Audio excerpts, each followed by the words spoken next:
ఆదిలాబాద్ వెళ్దాం. ఆదిలాబాద్లో మా ప్రతినిధి జోషి మనకి సిద్ధంగా ఉన్నారు.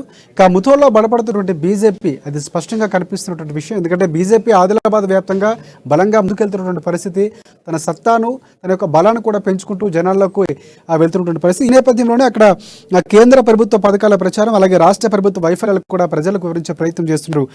గడప గడపకు బీజేపీ నినాదంతో ముందుకు వెళ్తున్న పరిస్థితి. ప్రధానంగా ప్రజలతో మమేకమవుతున్నారు పార్టీ నేత మోహన్ రావు పాటిల్. దీనిపై పూర్తి అప్డేట్స్ ఏంటి జోషి చెప్పండి. Good evening Rajasekhar. ఆదిలాబాద్ జిల్లాకు అంటే గత పూర్వ ఉమ్మడి ఆదిలాబాద్ జిల్లాకు సంబంధించినటువంటి బీజేపీకి సంబంధించినటువంటి బలాబలాల విషయాలను పరిశీలించేటటువంటి క్రమంలో ముందుగా వచ్చేటటువంటి పేరు భైన్సా అని చెప్పవచ్చు. తరచుగా అక్కడ ఏర్పడేటటువంటి తలెత్తేటటువంటి ఏవైతే మతపరమైనటువంటి సున్నితమైనటువంటి ఘర్షణలు అలాగే ఆ అల్లర్లు ఏవైతే ఉంటాయో ఆ యొక్క నేపథ్యంలో భైన్సాలో ఇటు హిందూ ఓటు బ్యాంకు కూడా చాలా స్ట్రాంగ్ గా ఉన్నట్లుగా మనం భావించాల్సినటువంటి పరిస్థితి. అయితే ఈ యొక్క క్రమంలో గత రెండు ఎన్నికల నేపథ్యంలో ఇటు 2014 కావచ్చు, 2018 కావచ్చు, ఈ రెండు ఎన్నికల సార్వత్రిక ఎన్నికల సందర్భాల్లో కూడా బీజేపీ అభ్యర్థి ఎవరైతే శాసనసభకు పోటీ చేసినటువంటి అభ్యర్థి ఉన్నారో, ప్రస్తుతానికి నిర్మల్ జిల్లా అధ్యక్షురాలిగా కొనసాగుతున్నటువంటి పడకంటి రమాదేవి, ఆమె 2వ స్థానంలో నిలవడం జరిగింది. అయితే ఈ యొక్క క్రమంలో ఈ గడిచిన 5 సంవత్సరాల కాల వ్యవధిలో ఏవైతే అక్కడ చోటు చేసుకున్నటువంటి వివిధ సందర్భాల్లో చోటు చేసుకున్నటువంటి పరిణామాలు ఏవైతే ఉన్నాయో దానికి సంబంధించి అక్కడ హిందుత్వవాదులు కావచ్చు, హిందూ ఓటు బ్యాంకు కావచ్చు మరింత బలపడినటువంటి నేపథ్యం. అయితే ఈ క్రమంలోనే గత కొద్ది నెలల క్రితము బండి సంజయ్ చేపట్టినటువంటి 5వ విడత ప్రజా సంగ్రామ యాత్ర ఏదైతే ఉందో మరింతగా అక్కడ బీజేపీ ఓటు బ్యాంకును పెంచినటువంటి నేపథ్యం.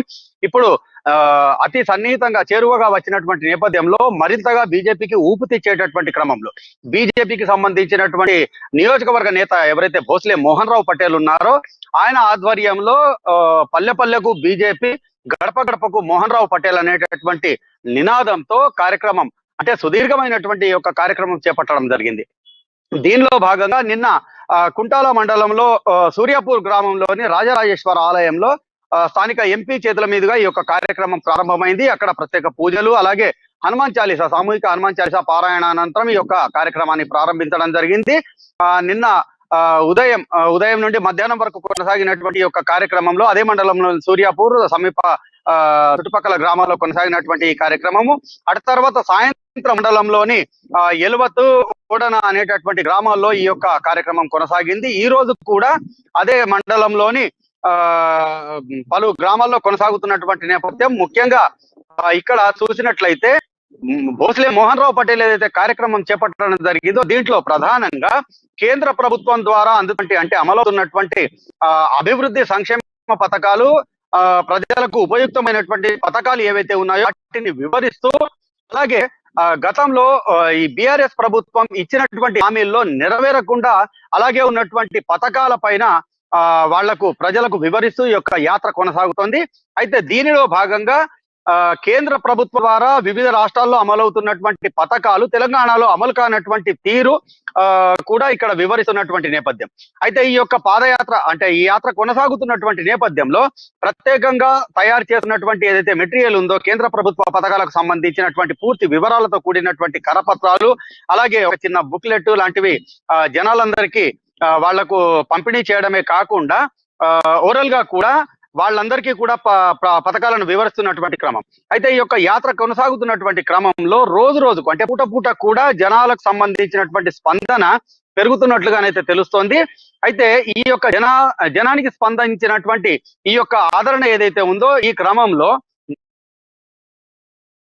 జోష్ ఇదే నేపథ్యం. ఎందుకంటే గతంలో చూసుకుంటే మిగతా పార్టీలకు సపోర్ట్ చేసేటువంటి జనం ఒక్కసారిగా బీజేపీ వైపు మొగ్గు చూపించడానికి ప్రధానంగా ఏ కారణాలు మనం చూసుకోవచ్చు అంటారు? అంటే వారి యొక్క స్పందన ఎలా ఉందంటే ఈ నేపథ్యంలో గడప గడపకు బీజేపీగా వెళ్తున్నటువంటి నేపథ్యంలో వీళ్ళకి ఎలాంటి స్పందన ఎదురవుతుంది, ప్రజల నుంచి ఎలాంటి స్పందన వస్తుందనేది ఏమైనా సమాచారం ఉందా?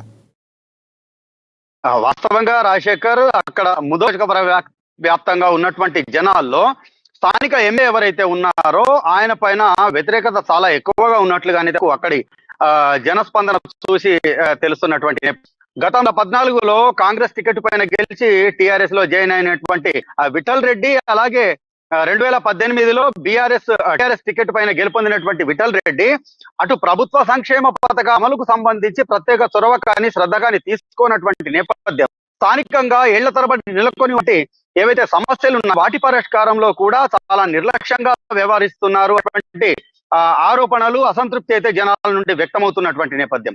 ఇక అది పక్కన పెడితే తరచుగా అక్కడ చోటు చేసుకునేటటువంటి సున్నితమైనటువంటి ఏవైతే అల్లర్లు, విభేదాలు, ఏవైతే గొడవలు, వివాదాలు ఉంటాయో వాటికి సంబంధించినటువంటి విషయంలో కూడా అంటే మెజారిటీ వర్గానికి ఈయన చాలా దూరంగా ఉంటారు, వాళ్ళ వైపు అసలు ఏమాత్రం పట్టించుకోరు అనేటటువంటి అభిప్రాయాలు కూడా అక్కడ స్థానికంగా ఉన్నటువంటి నేపథ్యము. ఇవన్నిటితో పాటుగా ప్రస్తుతము బీజేపీ నేత చేపట్టినటువంటి యొక్క కార్యక్రమంలో భాగంగా రాబోయే రోజుల్లో ఖచ్చితంగా తెలంగాణలో అంటే బీజేపీకి సంబంధించినటువంటి ప్రభుత్వం ఏర్పడుతుంది అనేటటువంటి ఒక ఉత్సాహంతోనే ఇక్కడ పార్టీ శ్రేణులన్నీ కూడా ఈ యొక్క యాత్రలో చాలా అత్యంత ఆసక్తిగా, ఉత్సాహంగా పాల్గొంటున్నటువంటి నేపథ్యం. అయితే బీజేపీకి సంబంధించినటువంటి నేత మోహన్ రావు పటేల్ కూడా ఇదే ఒక ధీమాను వ్యక్తం చేస్తున్నారు. ఎవరెన్ని కుయుక్తులు, కుట్రలు పనినప్పటికీ కూడా రాబోయేది తెలంగాణలో ఖచ్చితంగా బీజేపీ ప్రభుత్వమే అని చెప్పి ఆయన ధీమా వ్యక్తం చేస్తూనే కేంద్రంలో, రాష్ట్రంలో ఉండేటటువంటి డబుల్ ఇంజన్ సర్కార్ కారణంగా ఇక్కడి స్థానికంగా ఉన్నటువంటి సమస్యలన్నీ కూడా దశల వారీగా పరిష్కరిస్తాము అనేటటువంటి హామీని కూడా ఆయన జనాలకు ఇస్తుండటము అనేటటువంటిది జనాల్లో కొంత ఈ యొక్క పార్టీ అంటే బీజేపీ పార్టీకి సంబంధించి ఆసక్తిని పెంచుతున్నటువంటి నేపథ్యం. రాబోయే రోజుల్లో ఖచ్చితంగా ఈ యొక్క ఏదైతే మోహన్ రావు పటేల్ చేపట్టినటువంటి ఈ యొక్క కార్యక్రమం ఉందో దానికి సంబంధించినటువంటి ఫలాలు ఖచ్చితంగా ఉంటాయనేటటువంటి విషయం మాత్రం కొంత మనకు స్పష్టంగా తెలుస్తున్నటువంటి నేపథ్యం. రాజశేఖర్.